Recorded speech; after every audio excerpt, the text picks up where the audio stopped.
Hello and welcome to this live stream. I am Frank Lavinia, and there we go. There's my caption. Just wanted to do a quick live stream. I'm actually got to cut this one short. cut this one short because I'm speaking at an event called IBM Tech Exchange about the partnership between Red Hat and IBM and how we come to market better together. And to that end, that's why I have my fedora here and I'm sporting a blue shirt. So just wanted to do a quick live stream on a segment I like to call um, ChatGPT said, "What about me?" So let's see if I can add this to the stream. All right. Let me try that one more time. All right. Well, clearly I have to do some quick fingers work, but I want to show you um, what ChatGPT thinks of me. And I guess this is kind of, the 2023 version of ego searching or ego surfing, putting your own name in there. But this is pretty funny. So I asked it to create a quick speaker bio for me, Frank Lavinia. And basically, apparently, I like some of what it said. Uh, it is Frank Lavinia is a seasoned professional, data science expert, and tech visionary. Wow, that touches me. Who spent more than 2 decades innovating and driving progress in the rapidly evolving landscape of technology. Again, I like it. I like it. Currently, he serves as the principal program manager at Microsoft, where he played a pivotal role in various projects on the application of AI and machine learning. Um, this is where Well, obviously, currently I'm not at IBM, Microsoft. Currently, I'm at Red Hat.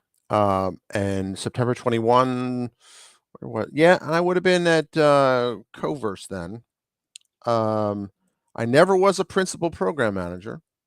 Um, and it gets even more interesting. I was not a co-founder or CTO of Wintellect now. If I did post this, a guy named Jeff will be like, seriously? Uh, I did produce content for Wintellect now, and I did work at Wintellect. Um, I'm also well known as the co-host of the Data Driven podcast, also true. Um, engage with industry leaders, broader tech community, also true. Um, most of this is spot on. It's just that as it gets into the more detailed areas, it definitely kind of goes a little off the rails. I mean, I did work at Microsoft. I was never a principal program manager, but I think this also here shows the predictive nature of how GPT or any of these large language models really work is that it's trying to figure out the probability of what the next word would be in a sentence. So if you have someone who works at Microsoft or any kind of employment ties with Microsoft, um, program manager um, is probably the most common title at Microsoft. And when it said that I was seasoned like a raw steak, I guess, uh, it knew to add the principle, right? So if I think that is kind of a tell of how the system underlying works. And I see I have a chat message. Hello. Alternatively, hey Thomas, how's it going? Alternatively, you can stack. Ooh, I like that. I like that. Alternatively, you can stack the highlights you want to promote in bullets and then ask to compose the same introduction. Yeah, that's actually what I was getting at, is that if you give it a bio, like even if it's not quote unquote well written, you can just say, "Hey, Chat GPT, make the following more exciting and more engaging, or more professional, or whatever." Um, what's interesting is that it does not get the school right, which is pretty interesting. So this says that I have a bachelor's degree in computer science. That's correct, but not from any of the SUNY schools, State University of New York, for those wondering. I do not have a master's in computer science from George Washington University. I do find it interesting, though, that it tagged me as being originally, from New York, and then it also now has me at George Washington University, which is in DC. I find that interesting. Um, and I am a Microsoft Azure certified AI engineer. That is true. Um, in summary, Frank Lavinia is this is really good for my ego, by the way. Um, I mean, it's interesting because some of it's good, some of it's not. Let's see. Um, so I regenerate just to see what it would come up with. And it hits all the major notes. It does get some things wrong, right? I am or was an MCT. I never really was an officially full-on MCSE. I think they discontinued the exam when I was just a few tests away. Um, and I have worked in several areas: Power BI, Azure ML, to ML.net. I haven't really done much with Azure ML, but I mean ML.net. ML.net is basically a library for Azure ML. I've done a lot with, but not ML.net. That's interesting. Um, I like to think this is true. One of my many strengths is the ability to break down complex topics, um, and making them accessible to diverse audiences. I'm a regular speaker at international conferences. Yeah, it's true. Um, yeah, mentioned the Data Driven podcast. Shout out to Andy, my co-host and brother from another mother. Um, so it is interesting how this came up with a lot of, it hit a lot of the right things. Now, if we just take a step back and kind of ponder where we were, just 6 months ago, the fact that an AI with such an open-ended prompt can come up with something that, I mean, it's coherent, right? Aside from the facts that it got, I mean, I would use this as aside from the bits that it got wrong, I would totally use this as the thing. Now, to what Thomas said, really the best results of ChatGPT are. Do I have it? It was here a minute ago. All right. Well, apparently I lost the conversation thread, but ultimately, where this really shines is that again, it's all about garbage in, garbage out. Um, if I fed it a prompt, or can you?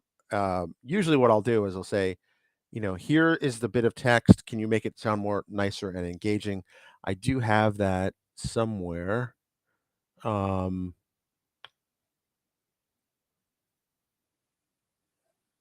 Unable to load the conversation. Come on. It was later in the same conversation. Which another thing that really annoys with ChatGPT, I can't search across conversations. But ultimately, I gave it the abstract for a webinar that I'm doing for Red Hat in July, and I was like, okay, I don't. The description hit all the bullet points to what Thomas said, right? And I just said, hey, can you make this sound more exciting and more engaging? It actually kind of think overshot it, although I did like the way it described things. Let me see if I can pull that up. Um, Here it is. So basically, what I asked it was making a more exciting and engaging version of this particular thing, and be sure to just encourage clicks and guarantee attendance or encourage attendance. So it says, get ready for a high voltage deep dive experience into the dynamic world of AI and ML with Red Hat. We're thrilled to invite you to an exclusive event dedicated to OpenShift AI, the pulse of Red Hat's strategic vision. OpenShift AI isn't just a platform, it's the foundation upon which the future of artificial intelligence and machine learning is being built using the power of OpenShift and open source projects. It goes on.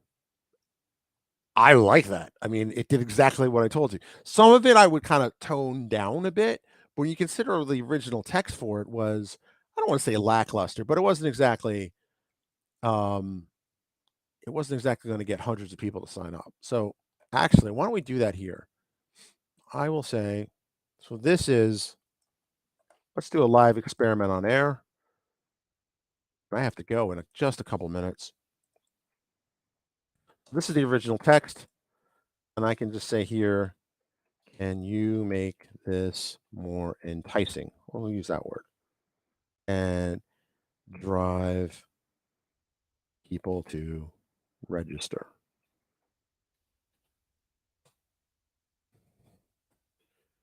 So what it's going to do, it's obviously going to go through and it's going to create this.